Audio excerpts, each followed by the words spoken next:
আমার মুসলমান বন্দেগান গভীর মনোযোগ। আল্লাহর পয়গম্বরের প্রিয় সাহাবী ডাক দিয়ে বলতে লাগলেন, ইয়া রাসূলুল্লাহ, ইয়া হাবিবাল্লাহ, পয়গম্বর আরবি, সত্যি সত্যি কি আপনি আমার বিয়ের প্রস্তাব করবেন? আমি যদি বলি আপনি কি আমার বিয়ের প্রস্তাব করবেন, যদি কোনো মেয়ের সংবাদ দেই? নবীজি বললেন, সাহাবী, কথা যেহেতু আমি বলেছি, তোমার বিয়ের সংবাদটুকুনো আমি বলে দেব। বলো তো কে তোমার পছন্দ? ইয়া রাসূলুল্লাহ, আপনি যেহেতু বলেছেন, আমি একজন মেয়েকে বড় পছন্দ করি, জীবনে দেখি নাই। তার বাপকে আমি চিনি, তার পরিবার চিনি, বংশ চিনি। নবীজি বললেন, কে? তিনি বলতে লাগলেন, ইয়া রাসূলুল্লাহ, ইয়া হাবিবাল্লাহ, তিনি হলেন মদিনার সব থেকে বড় শিল্পপতি সাহাবী, যার শত শত গুড়া আছে, শত শত খেজুরের বাগান আছে, কোটি কোটি টাকার মালিক তার একমাত্র মেয়ে। যেই মেয়েটার উপাধি হুরে মদিনা, মদিনার হুর, বিশ্ব সুন্দরী, ওই মেয়েটা আমার পছন্দ। নবীজি বললেন, তোমার মাথা কি ঠিক আছে? তোমার শরীরে কাপড় নাই, পেটে খাবার নাই, থাকবার জায়গা নাই, আর তুমি চোখ ফালাইছো একবারে মদিনার সব থেকে বড় শিল্পপতির মেয়ে। তিনি ডাক দিয়ে বলছেন, ইয়া রাসূলুল্লাহ, আপনি যেহেতু আমাকে বলেছেন আপনি বিয়ের প্রস্তাব করবেন, তাহলে সাধারণ ফ্যামিলিতে বলে লাভ নাই, ধরলে একবারে বড় জায়গায় ধরা দরকার।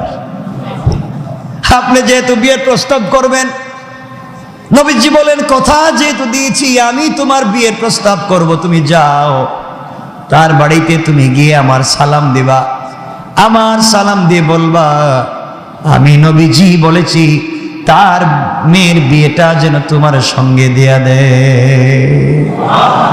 সুবহানাল্লাহ বললেন। তিনি বলছেন, ইয়া রাসূলুল্লাহ, এই কথা বললে যদি মাইর দেয়, আমার চেহারা দেখলেই তো মাইর শুরু করে দিবে, এর মাঝে কিছুই নেই আমার। নবীজি বলেন, যাও, আমি তোমাকে বলছি। আমি সংক্ষেপ করে বলছি, এই কটা লম্বা করে নাম নিয়ে যদি আমি মূল ঘটনা বলি, আমার 1-1.5 ঘন্টা লাগবে আমার আলোচনার সামনে। কারণ একজন এমন প্রশ্ন করে রাখছে, 1 পৃষ্ঠায় প্রশ্ন করছে, আমি 3 লাইনে লিখে আনছি। পুরো আধা ঘন্টা শুধু প্রশ্নটা দেখলাম যে এটা আমারে করলো কেন, আমাকে এই প্রশ্নটা করতে গেছে কেন। তো প্রশ্নে আরো অনেক প্রাসঙ্গিক অপ্রাসঙ্গিক বিষয় ছিল, সব বাদ দিয়ে আমি প্রশ্নটাকে লিখে নিয়ে আসছি। চেষ্টা করবো এই প্রশ্নের জবাব আপনাদেরকে দিতে। মানুষ তো অনেক খামাখা প্রশ্ন করে কিছু, কেন জানি করে তা তার আমি জানি না। আমার বন্ধুগণ, এক পর্যায়ে উনি বাড়িতে গেছেন, বাড়ি থেকে দরজায় নক করে বলছেন, বাড়িতে কেউ আছেন? ঘরের ভিতর থেকে শিল্পপতি সাহাবী বের হয়ে আসে, বলছেন, তুমি কে, কি চাও? আমি কিছু চাই না। কেন আসছো, আমার দরজা ডাক দিছ? আমি আপনার বাড়িতে এসেছি, বিশ্বনবী সরকারে কায়নাত আপনার বাড়িতে আমাকে পাঠিয়েছেন আপনার মেয়েকে আমার কাছে বিয়ে দিতে। এই কথা বলে আর দাঁড়ায় নাই, দিছে এক দৌড়। আর দাঁড়াইলে যদি মাইর দে, দৌড়। উনি বলেন, দৌড়াও কেন? কিছু দূর গিয়ে পিছন দিকে তাকায় দেখে ও আসতেছে কিনা। আর চিন্তা করছে, এই প্রস্তাব দেওয়ার পরে তো আমার মায়ের ছাড়ার কোনো পদ্ধতি নেই। তিনি বলছেন, তোমার সাহস তো কম না, তুমি আমার বাড়িতে ঢুকে আমার ঘরে এসে একজন হাবশী কৃতদাস কালো হলাম, তুমি আমার মেয়ের বিয়ের প্রস্তাব করছো। আমি তো দেই নাই, আমি না, রসুল আমারে পাঠাইছে, আমার কিচ্ছু এখানে কর। রসুল বলছেন, আমি এসে সংবাদ প্রেরণ করে দিলাম। তিনি রাগে অগ্নিশর্মা, যাও তুমি, কি বলছো সত্য না মিথ্যা কিছু বুঝতে পারতেছে, চলে যাচ্ছে। দেখেন, পরিবারে যদি দিন থাকে, আমি বুঝাতে চাচ্ছি, আপনারা মনে করেন টাকাওয়ালা ফ্যামিলি হইলে ইসলাম নাই। শিল্পপতি হাজার হাজার কোটি টাকার পরিবার মানে ওয়েস্টার্ন কালচার, ফ্রিডম কান্ট্রির মতো চলাফেরা, কাপড় আছেতে নাই এমন চলাফেরা না। টাকা পয়সা থাকলেও শিল্পপতির ঘরেও আল্লাহ বুজুর্গ বানাইয়া দিতে পারে। আমি এদিকে নিয়ে যেতে চাচ্ছি। যেই মেয়েটার বিয়ের প্রস্তাব নিয়ে ওই সাহাবী গিয়েছিলেন, উনি দরজার আড়াল থেকে সব শুনেছেন। তে বাপকে ডেকে বলেছেন, আব্বাজান কে আমাদের বাড়িতে এসেছিল আপনি বের করে দিলেন? বাপ বলছেন, মা তুমি বুঝবা না। বললাম, আমাকে বলতে হবে, আমি শুনেছি। মা, একটা কালো কৃতদাস গোলাম তোমার বিয়ের প্রস্তাব নিয়ে এসেছে। আমি রাগ, তাকে বের করে দিয়েছি। মেয়ে বলছে, আব্বা জান আমিও শুনেছি, কিন্তু সে কি তার পক্ষ থেকে বলেছে না অন্য কোনো কথা বলেছে? বাবা বলেছেন, মা সে বলছে রাসূল তাকে পাঠিয়েছেন। মদিনার শিল্পপতির মেয়ে, হৌরে মদিনা, বিশ্ব সুন্দরী, ডাক দিয়ে বলছে, আব্বা জান সে কালো হতে পারে, সে হাবশি গোলাম হতে পারে, তার বডি ডাইস না থাকতে পারে, তার পরনে কাপড় ঠিক মতো না থাকতে পারে, থাকবার জায়গা না থাকতে পারে, 3 বেলার খাবার না থাকতে পারে, বিশ্বনবী যেহেতু পাঠিয়ে দিয়েছেন, আমার বিশ্বাস রাসূল তাকে দিল দিয়ে ভালোবাসেন, আর রাসূল যাকে ভালোবাসেন জান্নাতে রাসূল তাকে নিয়ে যাবেন। আমার মন বলছে, রাসূল যদি সত্যি পাঠিয়ে থাকেন আমি এই বিয়েতে রাজি। আমি দুনিয়ার টাকা পয়সা, লোভ লালসা আমি কিচ্ছু চাই না। এই হাবশি কৃতদাস গোলামকে বিয়ে করে আমি জান্নাতে তাকে নিয়ে রাসূলের পাশে থাকতে চাই। আপনি যদি রাজি না হন, আমি নিজে এখন রাসূলের কাছে গিয়ে বিয়ের প্রস্তাব নিয়ে হাজির হব। চিন্তা করতেছেনি বাবা, আপনি যান, নচেত আমি নিজে যাব, রাসূল পাঠিয়েছেন। আপনি এই কথাকে বাদ দেওয়ার কোনো সুযোগ নাই। আমি বলতে চাইলাম, একটা ফ্যামিলিতে কত টাকা টাকা টাকা, মদিনার সব থেকে শিল্পপতি, বিশ্ব সুন্দরী, সে রাজি হয়েছে একমাত্র দিনের টাকা যায়, তাকওয়া অর্জনের কারণে। এজন্যে টাকা থাকলেই আজকালকে আমাদের কিছু টাকা মানে কিছু শয়তানি, কথা বলেন না, দিনকে নিয়ে যান। এরপরের আলোচনা অনেক লম্বা, আমরা সেদিকে যাব না। এরপরে তিনি আসলেন, এসে বলছেন, ইয়া রাসূলুল্লাহ আমার মেয়ের বিয়ের প্রস্তাব করে কি আপনি পাঠিয়েছিলেন? নবীজি বলেছেন, হ্যাঁ আমি পাঠিয়েছি। ইয়া রাসূলুল্লাহ আমিও রাজি, আমার মেয়েও রাজি। চিন্তা করতেছেন, নবীজি সাহাবীকে ডেকে বললেন, তোমার তো বিয়ে ঠিক হয়েছে। এটা তো আমি জানি ইয়া রাসূলুল্লাহ, আমি তো জানি আমার বিয়ে ঠিক। আপনি প্রস্তাব করছেন, আসমানের নিচে কি কারো ক্ষমতা আছে আপনার প্রস্তাবকে ফিরিয়ে দেওয়ার? ওটা তো আমি জানি, কিন্তু দৌড় দিছি যদি আমার মাইর দেয়। নবীজি বললেন, বিয়ে যে করবা, তোমার থাকবার ঘর কই? থাকবার ঘর মানে আপনি তো আমার অভিভাবক, আপনার ঘরটাই তো আমার ঘর। আমাকে আপনি বিয়ে করাচ্ছেন মানে আপনার ঘরটাই তো আমার, আপনি ব্যবস্থা করে দিবেন। নবীজি বলেন, আচ্ছা তোমার কাপড় কই? ইয়া রাসূলুল্লাহ বিয়েটা তো আমি প্রস্তাব করি নাই, করছেন তো আপনি, তো ব্যবস্থা কি কোথায় করা লাগবে এটা তো আপনি জানেন। চিন্তা করেন। নবীজি বলেন, তা মানলাম, মোহর আসেনি, মোহর তো নগদ দেওয়া লাগবে, আমি তো বাকি কোনো কারবার পছন্দ করি না। মোহর মানি আজকে তো দুপুরে খাইও নাই, আমি তো দুপুরে খাই নাই, আমি টাকা পাবো কোথায়, মোহর দিব? নবীজি বললেন, যাই বলো নগদ কিন্তু দেওয়া লাগবে। এরপরে রাসূল পাক সাল্লাল্লাহু আলাইহি ওয়াসাল্লাম মোহরের জন্য, টাকার জন্য 3 জন সাহাবীর কাছে পাঠিয়েছিলেন। সেটা লম্বা ইতিহাস, আমি ঘটনা বললে পুরো ঘটনা বলতে হবে, আর আপনাদের কষ্ট হবে না। শুনেন না, আমার তো আরো কথা আছে। তো সোয়া 10টা ঘড়িতে মিলাচ্ছি টাইম। এজন্য আমি বোঝাতে চাইলাম, একটা পরিবারে যদি দিন থাকে, আল্লাহর ভয় থাকে, রাসূলের প্রতি অগাধ বিশ্বাস, আল্লাহর তাওহীদের প্রতি বিশ্বাস, রাসূলের রিসালাতের প্রতি যদি বিশ্বাস থাকে, তাহলে দুনিয়ার কোনো চাকচিক্য দিয়ে আটকানো যাবে না। দিন যা বলবে তাই সে করবে, ঠিক কিনা? আজকে আমরা টাকা হলেই খারাপ হয়ে যাই, টাকা হলেই খারাপ হয়ে যায়। এজন্য টাকা হলে কেউ জান্নাত কিনে, আর টাকা হলে কেউ জাহান্নাম কিনে। কথা বলেন না কেন? কেউ টাকা দিয়ে জান্নাত কিনে, আর কেউ টাকা দিয়া জাহান্নাম কিনে। কেউ টাকা দিয়া মসজিদের সভাপতি, ওয়াজ মাহফিলের সভাপতি, গানের সভাপতি, কনসার্টের সভাপতি, আছে না নাই? সব জায়গায় হ্যাঁ সভাপতি, জাহান্নামে মনে সভাপতি মনে হইতেছে, সব জায়গায় সভাপতি। এজন্য এগুলো করা যাবে। মনে রাখবেন,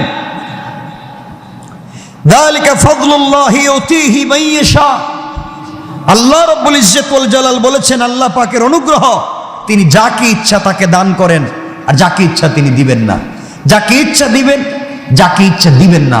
এর জন্য মনে রাখবেন, আল্লাহর কাছেই ফিরে যাওয়া লাগবে।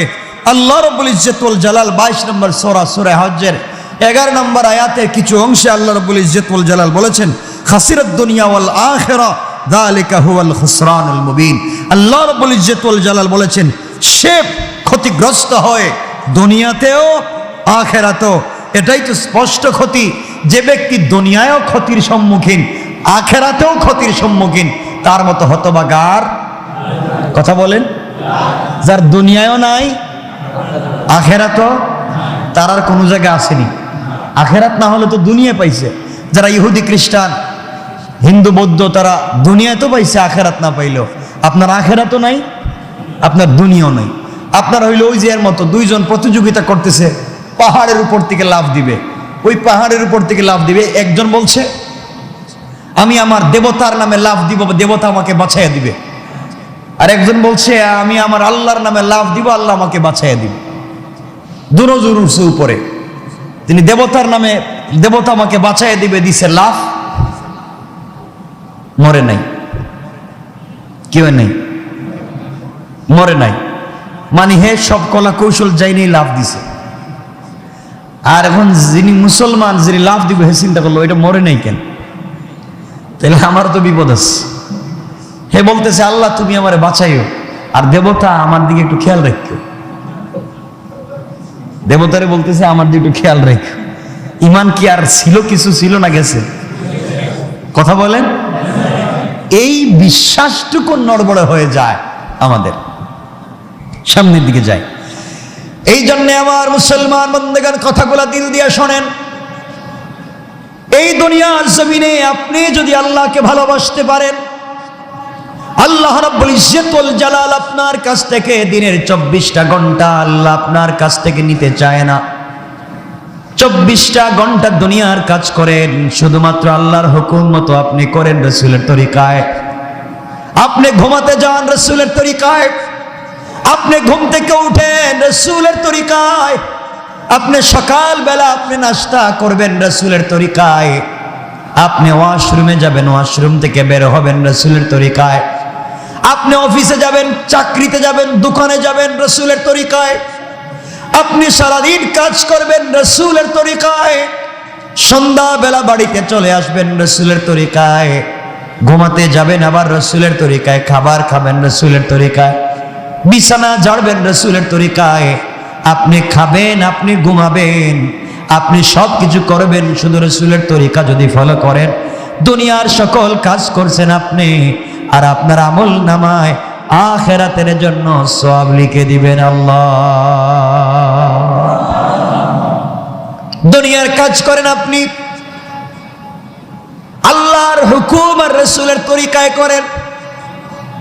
আজ আমরা ছোট ছোট যদি আমল দুনিয়ার জমিনে ঠিক মতো করতে পারতাম, কিয়ামতের দিনে বহুত বিপদ থেকে আমরা বেঁচে যাইতাম। সকাল বেলা ঘুম থেকে উঠেছেন, কয়েকটা বার আস্তাগফিরুল্লাহ আস্তাগফিরুল্লাহ আস্তাগফিরুল্লাহ বলেন, কয়েকটা বার আলহামদুলিল্লাহ বলেন, কয়েকটা বার আল্লাহু আকবার বলেন, কয়েকটা বার লা ইলাহা ইল্লাল্লাহ বলেন। আল্লাহ রাব্বুল ইজ্জত ওয়াল জালাল বলছেন, গোলাম রে, যে গোলাম ঘুম থেকে উঠে আলহামদুলিল্লাহ বলল, আর বল আল্লাহ তাআলা আমি মরে গিয়েছিলাম, তুমি আবার আমাকে জিন্দা করেছো, আমার অক্সিজেন জারি করে দিয়েছো, আয় আল্লাহ তাআলা আমি তোমার উপরে সন্তুষ্ট, তোমার উপরে রাজি হয়ে গিয়েছি। রাত্র বেলা ঘুমাতে যাওয়ার সময় বান্দা যখন বলবে আল্লাহ তোমাকে উদ্দেশ্য করে আমি আবার ঘুমিয়ে যাচ্ছি, জানি ঘুমিয়ে যাওয়ার পরে যদি অক্সিজেন বন্ধ হয়ে যায় কিছুই করবার থাকবে না, আয় আল্লাহ তোমার উপরে ভরসা করে ঘুমিয়ে গেলাম। আল্লাহ রাব্বুল ইজ্জত ওয়াল জালাল বললেন, বান্দা আমার উপরে বিশ্বাস করে আমার উপরে ইয়াকিন নিয়ে তুমি ঘুমিয়ে গিয়েছো, ঘুম থেকে উঠে আলহামদুলিল্লাহ বলেছো, বান্দা 6 ঘন্টা ঘুমিয়েছো তুমি, 8 ঘন্টা ঘুমিয়েছো তুমি, এই 8 ঘন্টা তাহাজ্জুদের সিজদায় কাটিয়ে দিলে যতটুকুন সওয়াব হতো, আমি আল্লাহ তোমার আমল নামায় ততটুকুন সওয়াব লিখে দিলাম।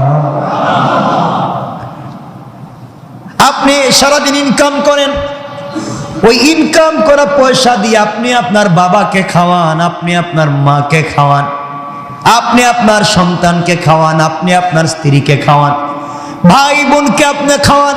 সারাদিন কষ্ট করে টাকা ইনকাম করেছেন আপনি, পরিবারের সবাইকে খাওয়ালেন আপনি। মনে রাখবেন আল্লাহ তাআলা বলেছেন সারাদিন আল্লাহর রাস্তায় হাজার হাজার কোটি টাকা সাদাকা করলে যেই সওয়াব আপনি ইনকাম করে পরিবারের পিছনে ব্যয় করবার কারণে আল্লাহ তাআলা আপনার আমল নামায় এই পরিমাণ সওয়াব লিখে দিবে। শুধুমাত্র একমাত্র রাসূলের তরিকা ফলো করেন, রাসূলের তরিকা ফলো করেন। আল্লাহ রাব্বুল ইজ্জত ওয়াল জালাল বলেছেন, বান্দারে তুমি যখন বাড়িতে থাকবা, গরিব মানুষ হজ্জে যাইতে পারো না, অথবা ধনী মানুষ একবার ফরজ হজ্জে গিয়েছো আর যেতে পারলা না, ও বান্দা কিয়ামতের দিন তোমার তো কিছু সওয়াবের দরকার। আল্লাহ রাব্বুল ইজ্জত ওয়াল জালাল বলেছেন, বান্দারে বাড়িতে যতক্ষণ পর্যন্ত তুমি থাকবা, ওই ততক্ষণ পর্যন্ত যদি এক দুইবার নিজের মায়ের চেহারার দিকে তাকাও, মায়ের চেহারার দিকে নেক নজরে যদি তাকাও, আর মায়ের চেহারার দিকে তাকিয়ে থাকো, যতক্ষণ তাকাবা প্রত্যেকটা তাকানোতে একবার চোখের পলক পড়বার আগে আগে এক একটা মাকবুল হজ্জের সওয়াব আল্লাহ আমল নামায় লিখে দিবে। আল্লাহু আকবার বল। কপাল পোড়া যারা, আমার মতো বাবা নাই অথবা কারো মা নাই, বাবার চেহারার দিকে তাকাবার সুযোগ নাই, মায়ের চেহারার দিকে তাকাবার সুযোগ নাই, চক্ষু বন্ধ করে কল্পনা করেন আপনার মায়ের চেহারা কেমন ছিল, আপনার বাবার চেহারা কেমন ছিল। আজ আপনি বাজার থেকে আপনার সন্তানের জন্য কত কিছু সুইট কিনে নিয়ে যান, আপনি যদি একটাবার চিন্তা করেন আপনার সন্তানের হাতে যখন সুইটটা উঠাইয়া দিচ্ছেন, আপনি যদি মনে করেন আমার বাপ তো যতটুকুন পেরেছে আমাকে ছোটবেলায় ভাবে দিয়েছে, আপনি যদি এতটুকুন মনে করে দিলটাকে নরম করে দিতে পারেন, আল্লাহ রাব্বুল ইজ্জত ওয়াল জালাল বললেন আসমান জমিনে যত সম্পদ আছে তা দান করলে যতটুকুন সওয়াব, বান্দার দিল নরম হয়ে গেলে আমি আল্লাহ বান্দার আমল নামায় ততটুকুন সওয়াব লিখে দেই। এই জন্য আমার বন্ধুগণ, আপনি আপনার সন্তানের জন্য করবেন, আপনি আপনার মা বাবার জন্য করবেন, আপনি আপনার ভাই বোন স্ত্রী পুত্রের জন্য করবেন। শুধুমাত্র আল্লাহর হুকুম আর রাসূলের তরিকা যদি ফলো করেন, হালাল পথে ইনকাম করেন, আপনি তাদের পিছনে যা ব্যয় করবেন কিয়ামতের দিনে সবগুলা সাদাকা হিসাবে আল্লাহ লিখে দিবে। সুবহানাল্লাহ জোরে বলেন। এই জন্য আমার মুসলমান বন্ধুগণ একটা কথা মনে রাখবেন, আপনি প্রতিদিন একটা টাকা আল্লাহর রাস্তায় কমপক্ষে দান করে সকাল শুরু করবেন, রাত্রবেলা যখন শুরু করবেন একটা টাকা আল্লাহর রাস্তায় দান করে শুরু করবেন।